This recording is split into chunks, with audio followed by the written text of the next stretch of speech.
Bismillahirrahmanirrahim. Alhamdulillahi rabbil alamin wassalatu wassalamu ala rasuli rabbil alamin nabiyyina wa habibina wa qudwatina Muhammad ibn Abdullah wa ala alihi wa sahbihi wa man sara ala nahjihi wa ihtada bihadihi wa istanna bisunnati ila yaumiddin. Amma ba'd. Muslimin dan muslimat, para jemaah, para penonton sekalian, Assalamualaikum warahmatullahi wabarakatuh. Alhamdulillah, kita panjatkan kesyukuran kepada Allah Azza wa Jalla di atas nikmat kurniaan yang tidak terhingga kepada kita, iaitulah nikmatul imani wal Islam, dan juga nikmatul amni was sihhati. Maka kita syukuri nikmat dengan cara kita menggunakannya pada jalan yang diradai oleh Allah Azza wa Jalla. Di antara jalan yang Allah suka, iaitulah jalan man salaka tariqan yaltamisu fi ilma. Siapa dia berjalan mencari ilmu, nescaya Allah Azza wa Jalla permudahkan jalan ke syurga, insya-Allah.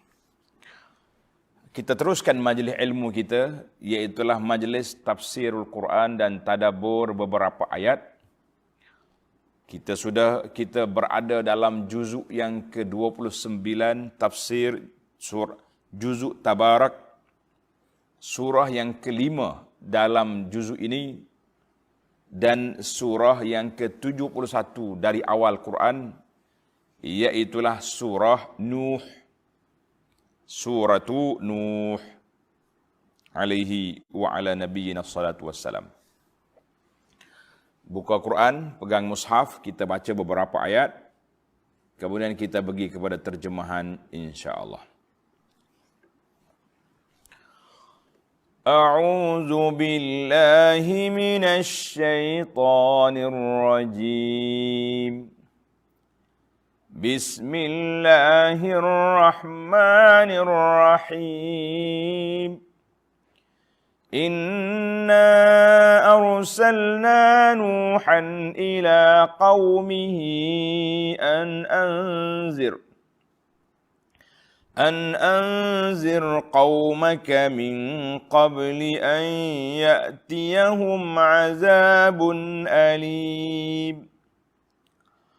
قال يا قوم إني لكم نذير مبين أن اعبدوا الله واتقوه وأطيعون يغفر لكم من ذنوبكم ويؤخركم إلى أجل مسمى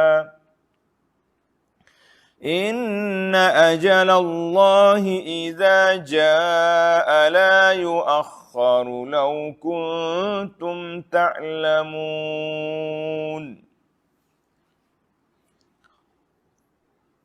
Itu ayat yang kita baca, kemudian kita pergi ke muqaddimah surah.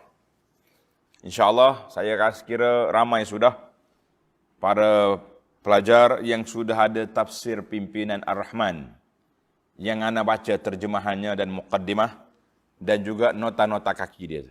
Pimpinan Ar-Rahman.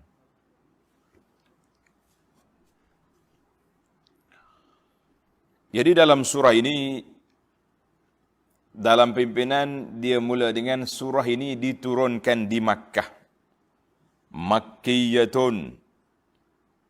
Diturunkan di Makkah. Wa nazala qablaha, sebelum daripada surah ini sudah turun lebih daripada 40 surah. 40 surah. Wa zahir, secara zahirnya kepada siyaqil ayah, annaha nazalat jumlatan. Dia turun satu surah penuh. Surah ini gaya dia lebih kurang dengan suratul jin. Jadi suratul jin nazalat fi siyaqin wahid. Maknanya dia punya susunan ayat satu cerita, ya, habis. Kemudian surah ini, surah Nuh, sama juga cerita dia sampai ke akhirnya. Iaitulah kisah Sayyidina Nuh alaihi wa ala nabiyyina salatu wassalam. Ayat dianya 28 ayat bittifaqi ulama tafsir. 28 ayat. InsyaAllah kita cuba bagi dua siri dalam kelas kita ni.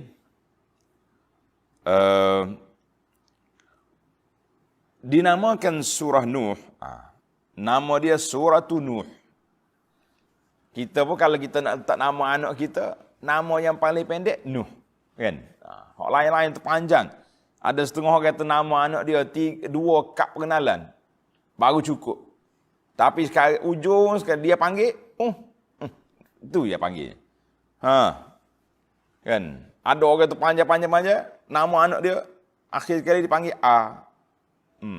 Kata baik letak nama pendek selalu senang. Nama Nuh di antara nama pendek. Nak katakan nak panggil Nuh, pendek dah. Nuh tu paling pendek dah. Cantik. Kalau tapi orang Melayu ni tak apa. Dia boleh letak nama depan Muhammad Nuh, kan? Jadi Nuh. Kebanyakan kitab tafsir mushaf telah tulis nama dia Suratu Nuh dan dinamakan dalam Sahih Bukhari surah Inna Arsalna ataupun surah Inna Arsalna Nuhan.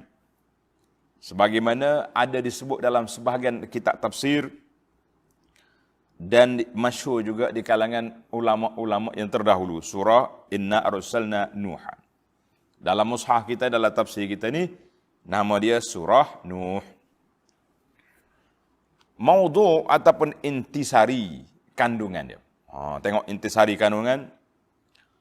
Menerangkan bagaimana Nabi Nuh alaihi salatu wassalam membentangkan dalil-dalil tauhid yang membuktikan keesaan dan kekuasaan Allah yang mencipta seluruh alam dan melimpahkan rahmatnya kepada sekalian makhluknya.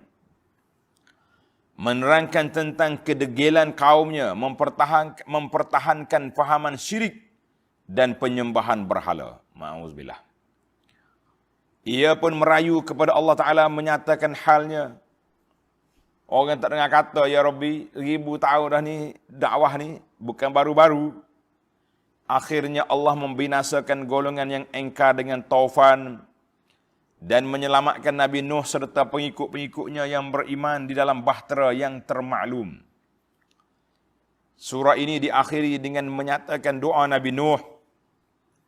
Semoga Allah Ta'ala membinasakan golongan yang kufur engkar. Nabi Nuh ni, jangan kata Nabi Nuh dia baik, gopo. Tak gopo, 1000 tahun dah, 950 tahun dakwah.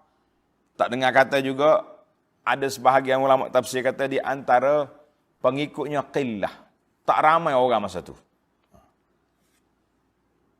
Dan hak ikut Nabi Nuh juga tak ramai. Masya Allah tabar. Walaupun masanya panjang, tapi kesan dakwah orang ikut dia tidak banyak. Itulah suasana, kan? Itu akhirnya dalam muqaddimah ni bawa tafsir terjemahan beberapa ayat yang terakhir dalam surah Nuh. InsyaAllah tafsirnya kita akan tengok dalam tafsir nanti. Jadi para jemaah sekalian, kisah Nabi Nuh alaihi salatu wassalam. Nabi Nuh ni siapa? Dia datang selepas daripada Nabi Adam alaihissalam. Adam dulu, kemudian Nabi Nuh. Di dalam hadis syafa'ah pada hari kiamat, mula-mula sekali orang cari, nak selesai masalah, cari Nabi Adam. Ya Adam, anta abuna, anta abul bashar. Mulah manusia pertama yang Tuhan ciptakan. Tolonglah kami. Adam kata tak boleh. Izhab ila Nuh. Dicari Nuh. Maka manusia ni berlarak di padang mahsyar cari Nabi Nuh. Akhirnya dia jumpa Nuh. Dia kata, Ya Nuh, anta awwalur rusul ila ahli ardi. Kamulah Rasul yang pertama kepada penduduk bumi. Hadis ini dalam Bukhari dan Muslim. Daripada Abi Hurairah radhiyallahu anhu. Maka di sini timbul, adakah siapa dia permulaan Rasul? Tak ada orang engkar bahawa Nabi Adam itu nabiyan mukallaman mu'allaman. Nabi Adam itu nabi yang pertama. Dia telah mengajar zuriat ahli keluarga dia, zuriat dia, anak-anak dia, iman dan tauhid, kan? Cuma dalam hadis ini dia kata anta awwalur rusul. Mu ni rasul yang pertama. Jadi timbullah khilaf, ada orang kata Nuh ni rasul yang pertama, ada yang mengatakan rasul yang pertama kepada kaum dia. Wallahu alam. Jadi itu dia panggil taufik di antara pandangan-pandangan alim ulama kita. Jadi kalau orang dengar kata Nabi Nuh ni rasul yang pertama, kita kata memang ada hadis yang menyebut anta awwalur rusul, mulah rasul yang pertama kepada penduduk bumi ini. Jadi kita kata kalau yang dalam mazhab yang mengatakan Nabi Adam yang pertama itu kepada manusia, kepada kaum dia, dan Nabi Nuh juga yang pertama kepada kaum dia, kita kata wallahu alam. Yang penting bagi kita beriman kepada Nuh sebagai seorang nabi dan rasul. Maka di antara Adam dengan Nuh sebagaimana dalam hadis Ibnu Abbas yang diriwayatkan oleh Imam Bukhari rahimahullahu taala, dia kata di antara Nabi Adam dengan Nuh 10 kurun. Nabi Adam alaihi salam bila dia datang dia bawa tauhid.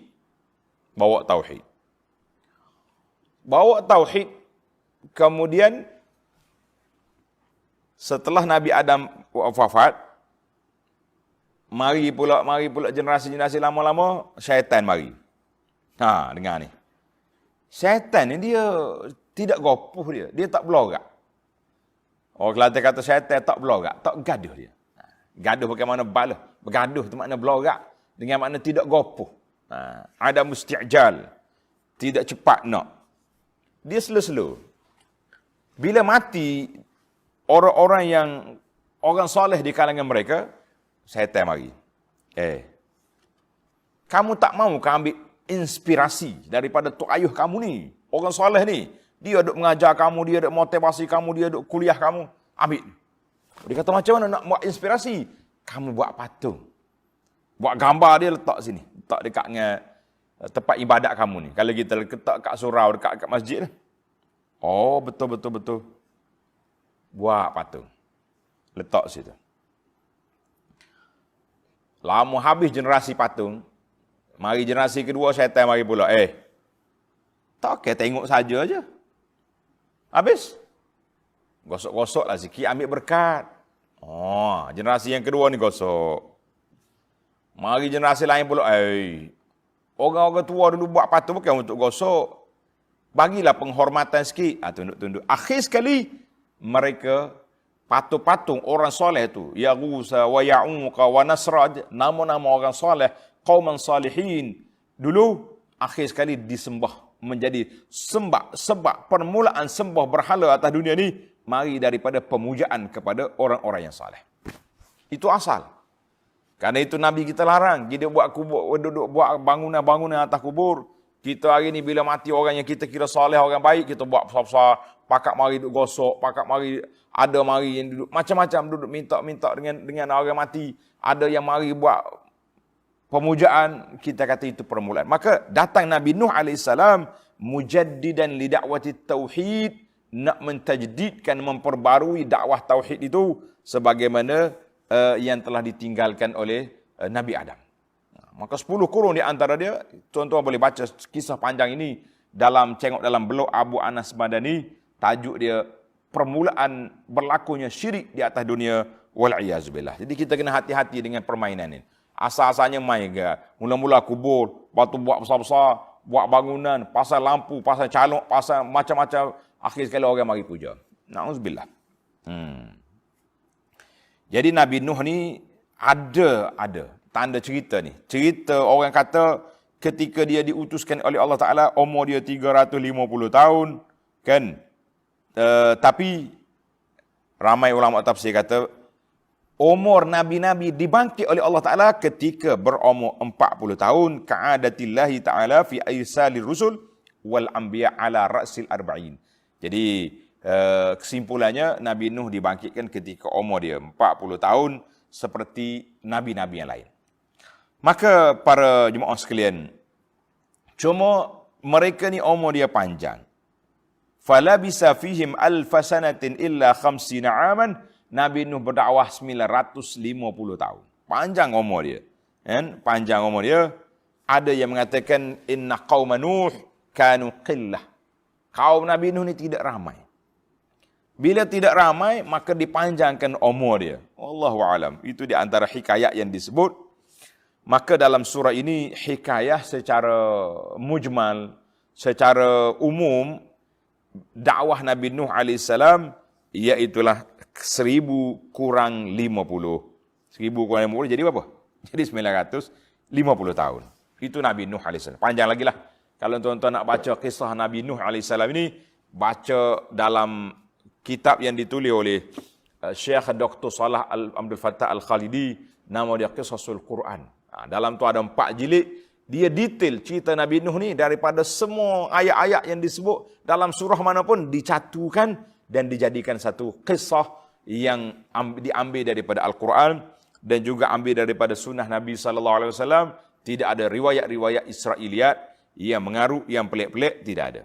Cari kitab dia, Kisah Al-Quran. Ditulis oleh Dr. Salah Al-Khalidi. Dulu anda tengok ada terjemahan buku ni. Tapi sekarang ni tak pasti di mana nak dapat buku ni.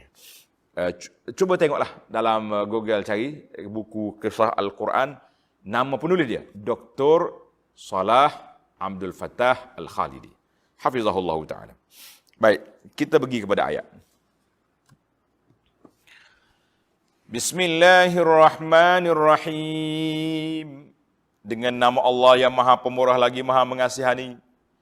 Inna arsalna Nuhan ila qaumih an anzir qaumaka min qabli an ya'tiyahum azabun alim. Sesungguhnya kami telah mengutuskan Nabi Nuh alaihissalam kepada kaumnya dengan berfirman kepadanya. Allah Ta'ala hantar Nabi Nuh sebagai Rasul kepada kaum dia. Itu semua Nabi-Nabi yang terdahulu, yub'asu ila qaumihim khasah. Mereka dibangkitkan kepada kaum dia khas. Kecuali Nabi kita Muhammad sallallahu alaihi wasallam ila nasi kafah, kepada seluruh manusia, seluruh alam ini. Maka Allah perintahkan kepada Nuh, an anzir qaumaka, ya Nuh, berikanlah peringatan dan amaran kepada kaummu, min qabli an ya'tiyahum azabun alim, sebelum mereka didatangi azab yang tidak terperi sakitnya. Sebelum azab mari yang begitu dahsyat, bagi amaran dulu. Baik, kita pergi pada tafsir satu-satu. Allah mulakan ayat ini dengan inna. Inna dengan makna sesungguhnya kami. Orang yang tak erti bahasa Arab, dia kata kenapa Allah guna nahnu, kami. Maknanya Tuhan itu ramai. Kita kata Masya Allah, hasya wa kalla. Inna haza la buhtanun azim. Ini satu tuduhan yang berat, kan? Mana Allah gunakan dengan dhamir al-azamah, inna, kami. Biasanya kami itu digunakan oleh pembesar-pembesar. Dengan ini kami memerintahkan. Kalau bahasa raja better, kan? Nak menunjukkan mabda' ar-rabbaniyah fi da'wati Nuh, menunjukkan prinsip dakwah Nabi Nuh ni, kami yang hantar. Mari daripada Allah yang Maha Berkuasa. Dan juga dakwah Nabi Muhammad sallallahu alaihi wasallam pun daripada Allah yang sama. Itu dia panggil dakwatul anbiya, ni satu je, dakwatul tauhid, mengajak manusia kepada tauhid. Biasanya ini kebiasaan. Tanda ini ilmu tadabbur dia kata. Wa'adatan ma yustakhdar, banyak digunakan dhamirul jam' dalam siyaqil ayah fi ma lil malaikati fihi madkhal. Kalau ada dilibatkan malaikat. Sebab risalah-risalah, wahyu-wahyu mari daripada Allah, tapi biwasitatil malaikati, biwasitati Jibril alaihissalam, melalui perantaraan Jibril. Jibril sebagai juru sampaikan wahyu daripada Allah kepada para anbiya alaihimussalatu wassalam. Maka jadi Allah guna sini inna arsalna, kami utuskan. Mana kalau guna azamah, makna kami itu Allah yang Maha Agung. Boleh juga yang menghantarkan wahyu itu Allah daripada Allah, tapi dibawa oleh Jibril alaihissalam. Jadi menunjukkan ada dua. Allah, kemudian Jibril yang menyampaikan wahyu. Itu dia panggil dari sudut perbincangan tentang inna. Jangan ada orang penimpala, dia kata Allah guna jamak ni, makna menunjukkan ramai. Bukan ramai Tuhan. Mana kalau di sini ada libat dengan malaikat yang membawa wahyu. Itu tugasan dia. Allahu Akbar. Ataupun ketika nak mentasbitkan dan juga ketika nak azab. Allah ketika azab tu apa? Gunakan inna, aku hantar mari. Siapa dia yang pergi binasakan mereka? Malaikat. Allahu Akbar. Inna arsalna Nuhan. Nuh kita dah kenal tadi kan. Siapa dia Nuh ni? Salah seorang daripada Nabi yang panjang umurnya, lama dakwah dia, Masya Allah. Kemudian biqaumihi. Inna arsalna Nuhan ila qaumihi, kepada kaum dia. Maknanya kaum dia siapa? Manusia di zaman dia. Umumun nas fi zamanihi. Sebab zaman tu tak ada kaum lain kecuali kaum Nuh je. Satu kumpulan je. Dia ada setengah nyamati zaman Bani Israel itu ada banyak kaum juga kan. Maksud ingat zaman Nabi Musa alaihissalam. Nabi Musa di Mesir. Lawan dengan Firaun, tapi di Madian ada siapa? Syuaib. Maknanya dia ada kelompok-kelompok. Tapi katanya Nabi Nuh ni tak ada. Zaman dia tu kaum tu ya ada. Tidak ramai lagi orang. Tapi wa onadah. Wa alaihi yakunu tufan. Maka ke atas kaum yang tak dengar kata itulah marinya tufan, setelah diminta didoa oleh Nabi Nuh alaihissalam ke atas mereka. Allah, tidak ada yang selamat kecuali Allah selamatkan orang-orang yang berada di atas bahtera Nabi Nuh. Baiklah.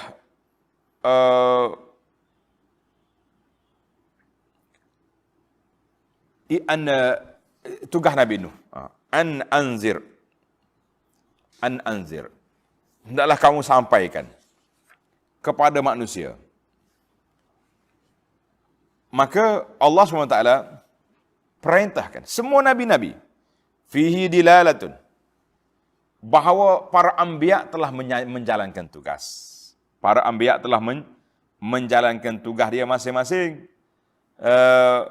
Bahawa Allah SWT perintah supaya menyampaikan dan memberi peringatan. Dua-dua sekali. Kita ni. Tengok dalam ayat yang kedua. Nabi Nuh dah jalan tugas. Qala ya qaumi inni lakum nadhirum mubin. Nabi Nuh pun menyeru dengan berkata. Nabi Nuh ni bila Allah Ta'ala kata anzir qaumak, pergi beri amaran pada kaummu, Nabi Nuh bangkit menjalankan tugas. Dia kata, wahai kaumku, sesungguhnya aku ini diutuskan kepada kamu. Apa dia kerja aku? Nazirum mubin, sebagai pemberi ingatan dan amaran yang sangat nyata.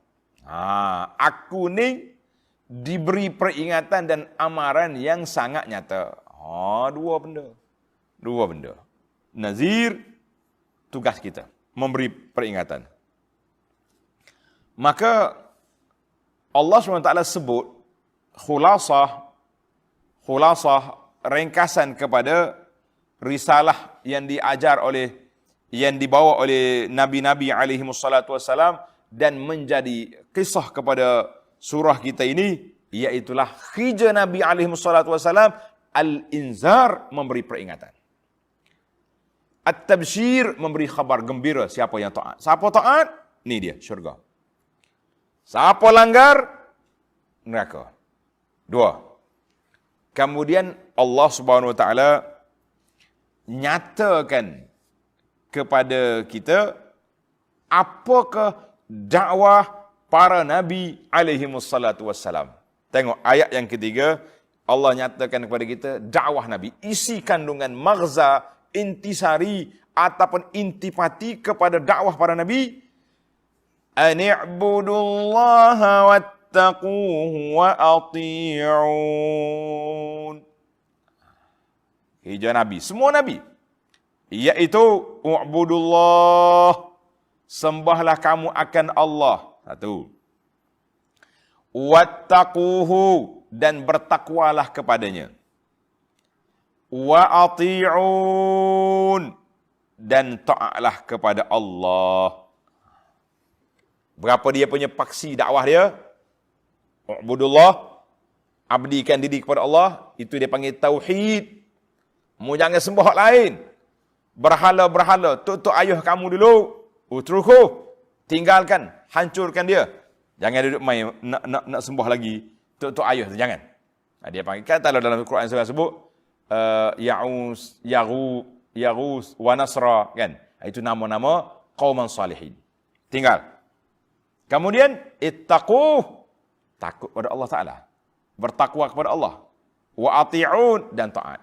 Kita akan bincang 3 isu besar, 3 poin utama, 3 poin besar dakwah para anbiya alaihi wassalatu wassalam ataupun dakwah Nuh mengikut dalam siyaqul ayat, cerita ayat yang kita baca ini. Baiklah para jemaah sekalian, Allah Subhanahu wa taala sebelum menurunkan azab, dia hantar rasul. Wa ma kunna mu'azzibina hatta nab'atsa rasula. Allah kata kami tidak jatuhkan azab pada mana-mana kaum sehingga kami hantar rasul. Bila rasul mari, beri ajar pada mereka tauhid. Tak dengar juga, bagi amaran keras. Lepas pada tu, lawan juga, barulah jumpa apa yang telah dijanjikan. Kita tidak mula dengan azab dulu. Dakwah kita ni dakwah tu tauhid, dakwah kasih sayang, ajak orang pada kebaikan, ajak pada tauhid. Kalau langgar kita punya PKP ni, barulah jumpa dia punya azab. Jangan kata, oh Islam ni ganah lah. La, Islam agama rahmah. Agama penuh dengan kasih sayang. Sama ada kita buat slogan rahmatal alamin atau tidak, Islam itu memang rahmatal alamin. Wa nabiyul Islam, nabiyur rahmah. Nabi yang bawa rahmat. Maka, jadi para anbiya, dia bagi amaran dua-dua. Azab, kalau mu tak dengar aku, atas dunia lagi kamu kena. Atas dunia kamu kena. Di akhirat, kena pula. Mana 2 kali kena. Nah. Nabi Nuh AS, tengok dalam dakwah dia, ayat 2, Ya qaum, Allahu Akbar, Ya qaumi. Ya qaumi.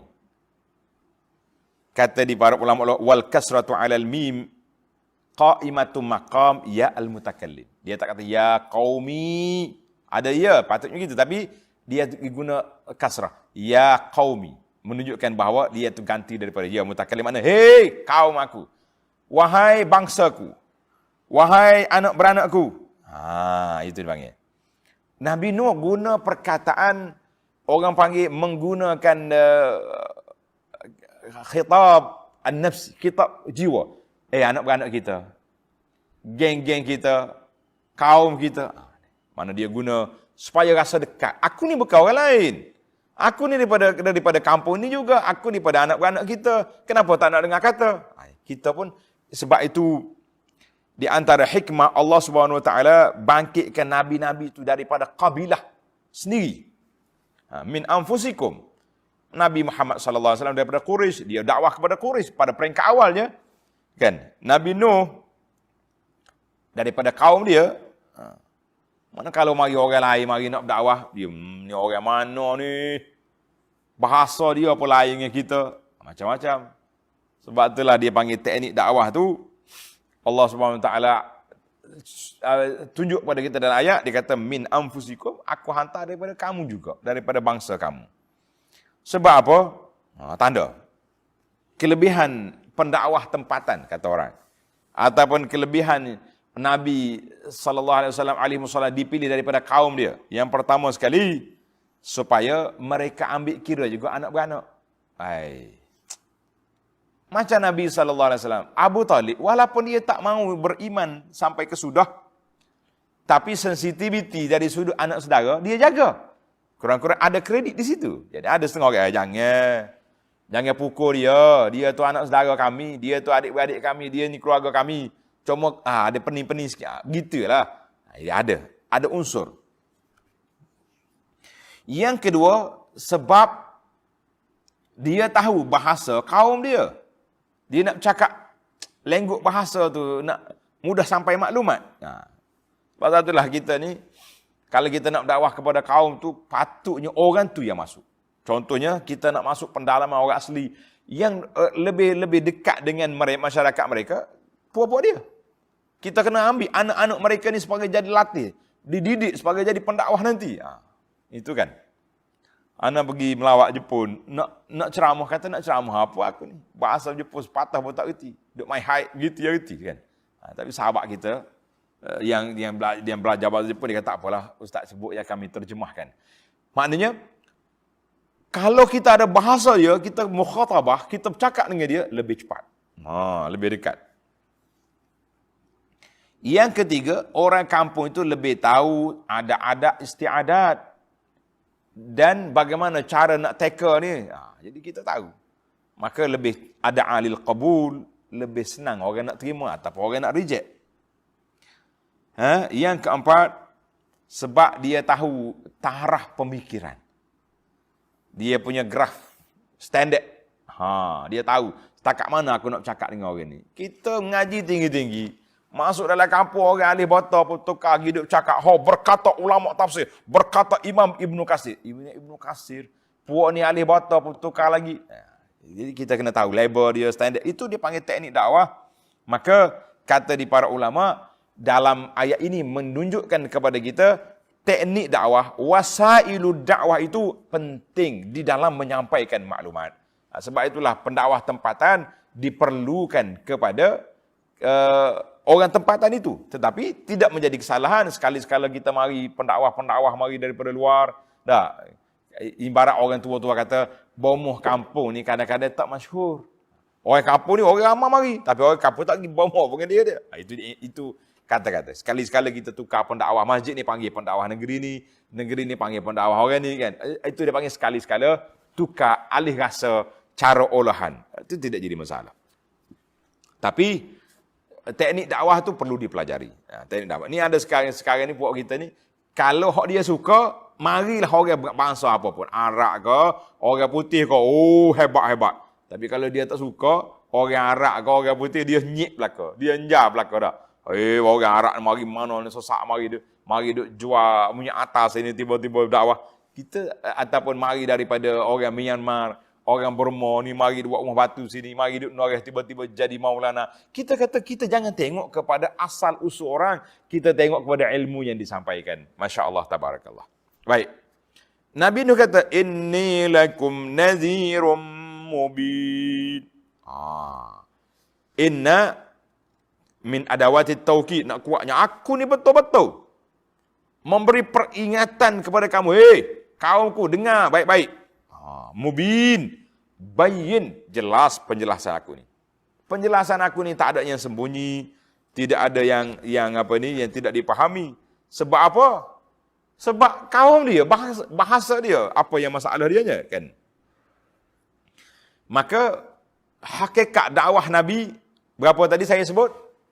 Tanda tuan-tuan, ini kita belajar teknik dakwah dan hakikatud dakwah. Hakikat dakwah itu ada 3.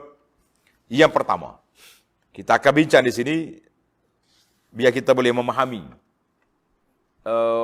isi kandungan dakwah. Kita kadang-kadang kita dakwah juz'iyat. Ada orang ni tumpu ke fadail saja. Kerja dia duk mengajar fadail. Kelebihan tu, kelebihan ni. Tapi dia tak sebut juga bahagian amaran-amaran. Kita kata pincang. Ada orang pula pasal jenis ceramah, duk cari hadis-hadis hak amaran saja. Hak kasih sayang tidak ada. Pincang. Maka dakwah itu mesti dia panggil holistik. Bahasa orang sekarang dia panggil holistik. Makna dakwah kita ni biar lengkap, biar syamil. Ada belaka kasih sayang ada, amaran pun ada, galakkan pun ada, tarhib, dia panggil at-targhib wa tarhib. Ada al-bashir, nazir. Ada, dua-dua kena ada. Maka dalam dakwah ini, ayat yang ketiga, Allah SWT sebut 3 dakwah. Yang pertama, ani'budullah. Hendaklah kamu sembah Allah. Yang pertama, ay wahiduhu, yakni tauhid, mengesahkan Allah Azza wa Jalla. Mu jangan sembah lain daripada Allah. Puak-puak hak Nabi Nuh dakwah tu, kafir pun tu. Kan? Maka mereka telah ada yang meninggalkan ibadat-ibadat kepada berhala, telah kembali beribadat kepada Allah Azza wa Jalla. Masya Allah tabarakallah. Apa makna ibadat? Ibadat itu maknanya kita melakukan perkara-perkara, merendahkan diri, melakukan perkara-perkara yang diizinkan oleh Allah Azza wa Jalla, itu dia panggil ibadat. Fal ubudiyah ta'ni az-zul. Ubudiyah itu maknanya kita menghinakan diri kita kepada Allah, kita tunduk, kita akur, kita patuh kepada arahan Allah Ta'ala, itu dia panggil ubudiyah. Al-ubudiyah makna penghambaan. Ibarat gini ya tuan-tuan. Seorang hamba, dia kena ikut apa yang tokir dia kata. Kita bila kita kata aku Abdullah, aku ni hamba Allah, mana kita kena patuh kepada arahan Allah. Itu panggil al-inqiyad wal istislam wat ta'ah. Ada orang taat. Buat ni, buat, tapi dalam hati kita membara, mendidih, gelegak dalam hati. Macam saya buat bandingan simple. Jangan marahlah sahabat-sahabat kita ni, polis ke JPJ dah. Ini bandingan mudah-mudah je.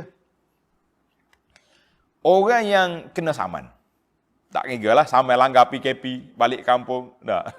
Masa balik tu lepas, nak pergi pula kerja tak lepas, bayar. Lepas kena bayar, lepas kena saman, tak kira apa-apa, 100 ke 1000 ke. Kita pergi bayar saman. Macam mana perasaan hati kita? Bayar tu bayar. Sebab peraturan kerajaan sunnah balik kena bayar. Tapi hati terima tak? Oh, terima apa rugi PT. Baru dapat sumbangan duit PKP habis. Orang yang pergi bayar zakat, nah tengok ni. Dia akan gembira hati dia sebab alhamdulillah aku telah selesaikan tugas aku, menyelesaikan tugas bayar zakat harta untuk orang miskin. Sebab apa? Sebab inqiyad wal istislamu lillah, itu dia namakan ibadah.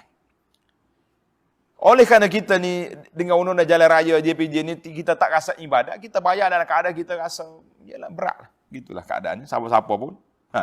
Nah. Maka al-ubudiyah bila kita kata kita beribadat pada Allah Taala, maknanya kita kena tunduk dan akur serta menerima dalam hati kita ketetapan peraturan Allah Azza wa Jalla. Selagi kita tak terima, maka belum lagi kita ibadat pada Allah Azza wa Jalla dengan sepenuhnya. Itu yang pertama. Mana paksi dakwah yang pertama, al-ubudiyatu lillah wa ani'budullah, tauhid kepada Allah Azza wa Jalla. Dalam ayat lain Allah Taala sebut wa laqad ba'atsna fi kulli ummatin rasulan ani'budullah wajtanibut taghut. Allah kata apa? Kami telah bangkit bagi setiap umat itu rasul. Apa kerja rasul? Ani'budullah. Sembahlah Allah. Lagi, wajtanibut taghut, dan jauhkan diri daripada taghut. Dua sayap ini mesti terbang serentak. Saya sembah Allah dah. Lepas sembah Allah, sudah mayat pergi kubur Tok Wali. Tok ayah, anak saya sakit, tolong sembuh. Kaif hadha? Solat. Balik daripada masjid singgah rumah Tok Bomo. Tok Bomo, saya ni sakit gigi ni, siapa dia buat? Cari barang yang tak jumpa. Tok Bomo tolong tilik, di mana kau?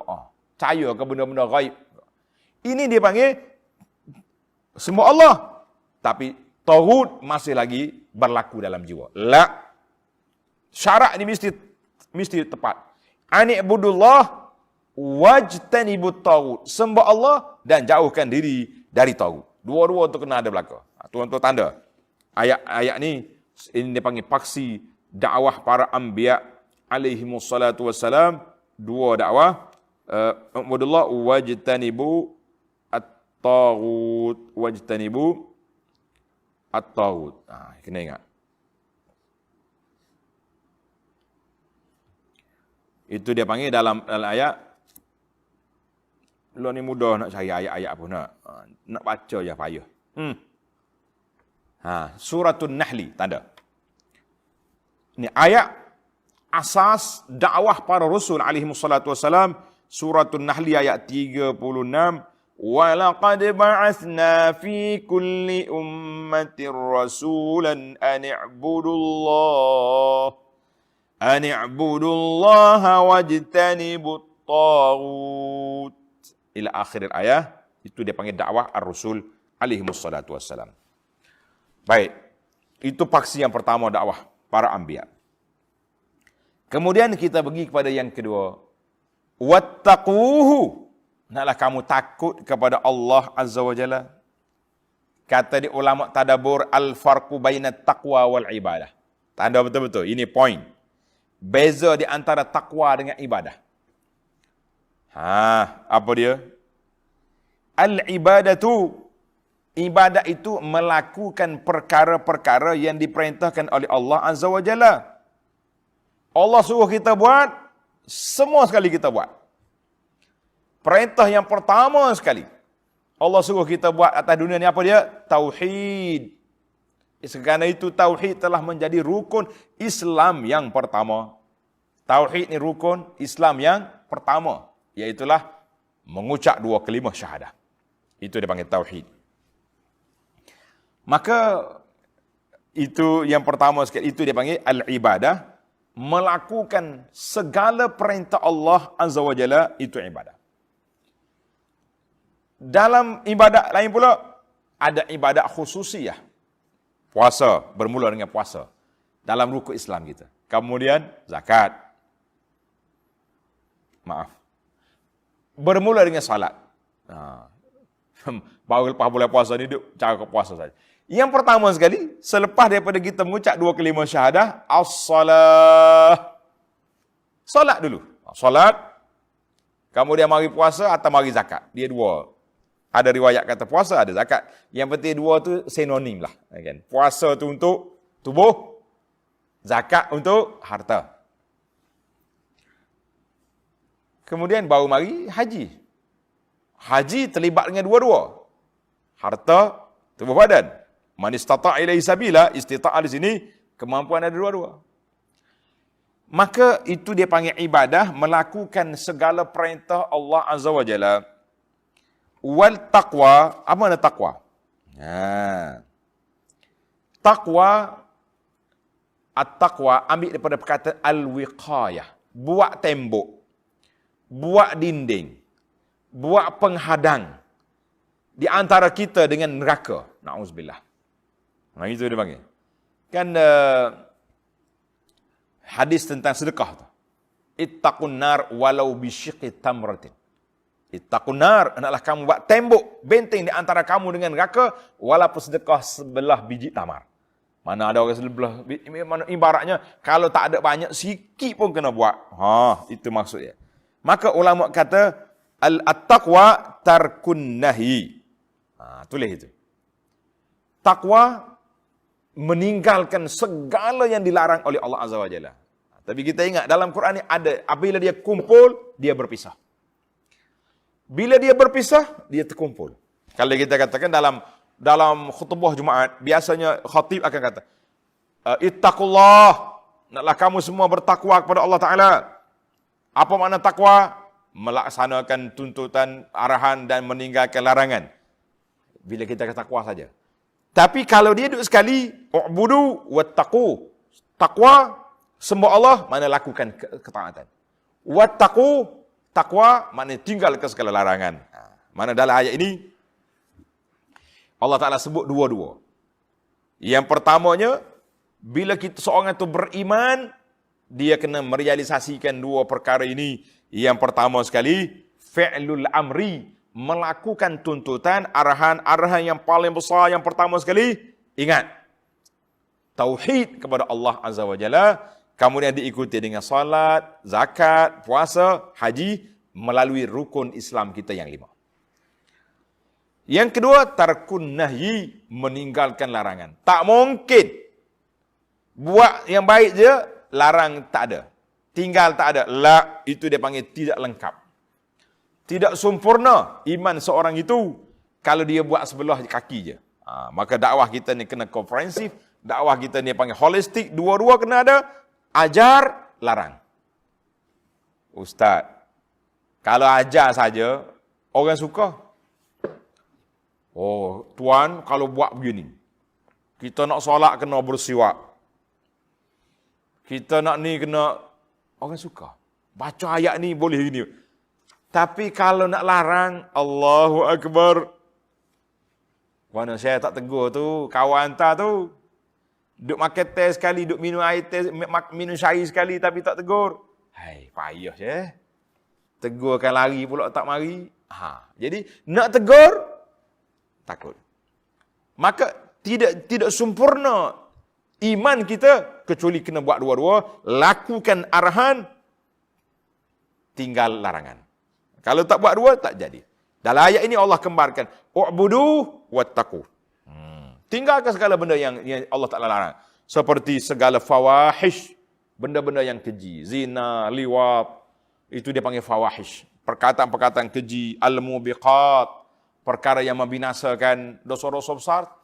Alhamdulillah di masjid saya ni kita telah baca kitab dosa besar.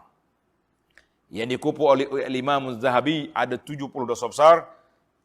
Rakaman lengkap tuan-tuan boleh tengok dalam halaqah YouTube, halaqah Abu Anas Madani, cari dia dosa besar.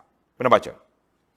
Wal qati'ah, khususnya putus hubungan silaturahim dengan ibu bapa, dengan adik-beradik, riba, zina, fujur, itu semua tu dia panggil larangan.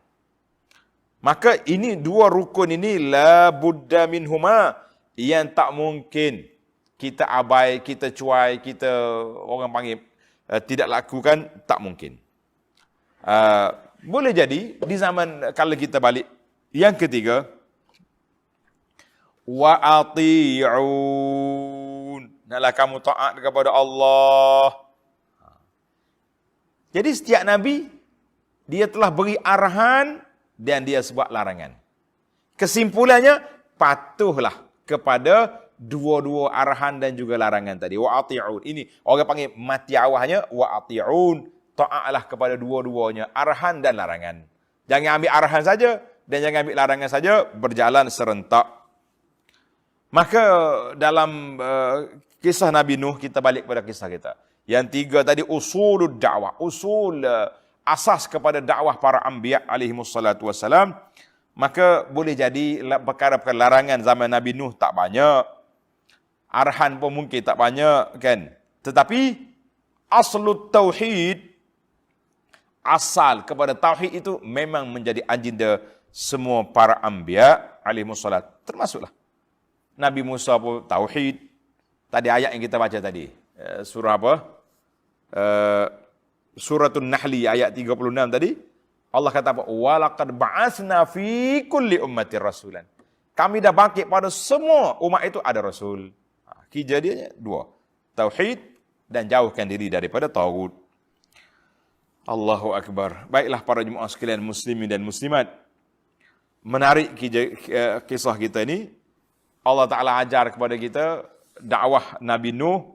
Dan dia termasuk pada dakwah Nabi-Nabi alaihimussalatu wassalam. Maka menjadi kewajipan kepada kita.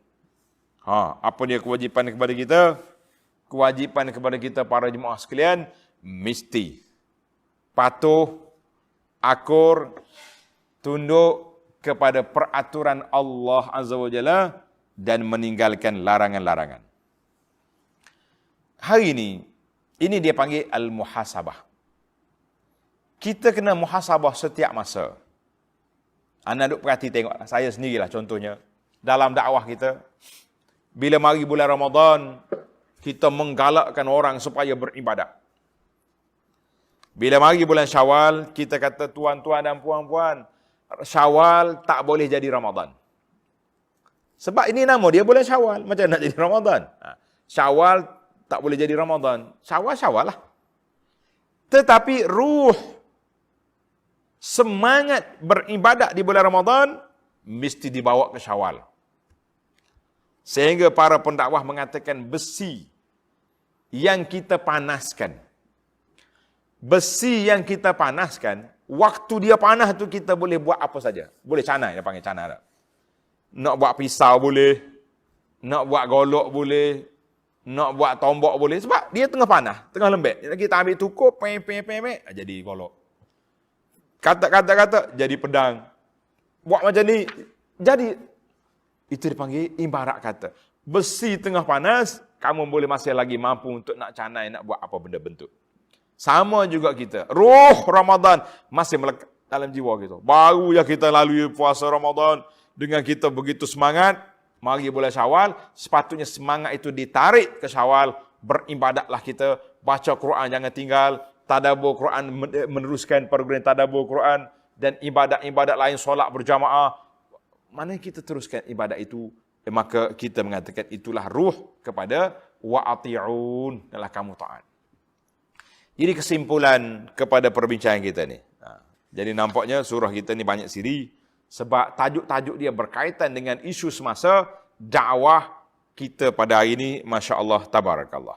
Maka Nabi Nuh AS, Allah Ta'ala perintahkan kepada dia, menyampaikan kepada kaum dia, dan Nabi Nuh telah menyampaikan, ya qaumi, hai kaumku. Kita pun, kalau kita nak dakwah kepada keluarga kita, gunalah bahasa-bahasa yang lunak, ya qaum. Adik-beradikku. Anak bahai keluarga saya. Contohnya kita kata, keluarga kita ni nama siapa? Tok kita nama apa? Nama Mahmud, contohnya. Kita kata, anak beranak Pak Mahmud. Anak beranak Haji Mahmud. Mari. Ini dia panggil bahasa al-mukhatab. Bayangkan, bahasa tak ada keturunan.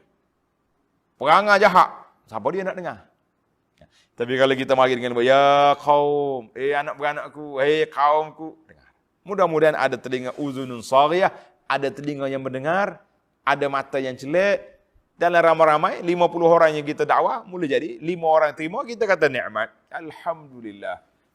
Sebab nak ubah hati orang, nak masuk dakwah kita nak suruh orang terima, tidak semudah yang kita sangka, bahawa kita cakap je orang dengar. Dengar, tapi tak masuk dalam kepala, tak masuk dalam hati, itu bahaya. Hari ini, itulah suasana kita nak menyalahkan siapa, nak kata masyarakat pendengar tak dengar kata, ataupun kita pendakwah yang tidak cukup. Kalau kita baca dalam motivasi ulama salafus salih, dia kata al-kalimatul lati kharajat minal qalbi satadkhulu fil qalb. Kalimah, ucapan yang lahir daripada hati yang ikhlas, dia akan menyentuh hati pendengar yang insaf. Masya Allah tabarakallah. Kalimah yang terbit daripada hati yang ikhlas, dia akan melekat dalam hati yang insaf. Tapi kalau kita bimbang hari ini, Masya Allah tabarakallah, kita panggil motivasi pendakwah-pendakwah yang hebat-hebat, tapi bayarannya mahal-mahal. Kita tak boleh pertikai, dia bayar mahal tu dia ikhlas ke tidak. Tapi, bagaimana kita nak rasa? Oleh kerana dia ni bayar mahal ni, aku kena dengar. Tak. Ataupun kerana dia ikhlas yang menyebabkan kita dengar. Anda duk perhati pendakwa-pendakwa yang hebat-hebat. Kadang-kadang dia bercakap perlahan je. Suara dia nak dengar tak dengar je. Tapi Masya Allah orang boleh menangis. Orang boleh ta'asur, boleh terkesan dengan dakwah dia. Ada orang yang bercakap bertompik. Ni bercakap ke jengkah orang. Ada macam-macam lah usul dakwah kita nak kata. Ada orang suka tu. Ada orang suka macam ni. Ada yang suka lawak. Ada yang suka senyum-senyum. Ada yang suka serius. Tak, dunia ni tak sama. Maka kita mengatakan uslub dakwah itu panjang. Jadi kita gunalah uslub dakwah yang insya-Allah berusahalah sebaik mungkin setiap patah kalimah yang kita keluarkan itu biarlah mari daripada lubuk hati kita, mudah-mudahan dia akan menyentuh hati pendengar kita insya-Allah. Maka dalam dakwah Nabi Nuh alaihi salatu wasallam ini, Nuh kata apa? Nuh janji kepada kaum dia, kalau kamu ikut aku, ubudullah wattaquhu wa ati'un yaghfir lakum min dzunubikum wa yuakhirkum ila ajalin musamma inna ajalallahi iza jaa la yuakhir law kuntum ta'lamun. Apa yang kita dapat? Apa yang mereka dapat? Insya-Allah kita akan sambung dalam perbincangan kita yang siri yang akan datang. Mudah-mudahan Allah Ta'ala panjangkan umur kita. Allah Ta'ala sentiasa beri taufik hidayah kepada kita, suka dengan majlis ilmu. Allah Ta'ala bukakan dada, cerahkan hati kita memahami tadabbur ayat-ayat dia. Mudah-mudahan kita dapat menjadikan garis panduan, menjadi panduan dalam hidup kita, dan kita mati dengan husnul khatimah, dan kita dapat bertemu dengan Allah Ta'ala dalam keadaan Allah Ta'ala redha kepada kita, insya-Allah. Jadi kita jangan ke mana-mana, kita sambung lagi perbincangan ayat yang keempat dalam siri yang akan datang. Subhanakallahumma wa bihamdika asyhadu an la ilaha illa anta astaghfiruka wa atubu ilaih. Wa sallallahu ala nabiyyina Muhammad wa ala alihi wa sahbihi ajma'in walhamdulillahi rabbil alamin. Wassalamu alaikum warahmatullahi wabarakatuh.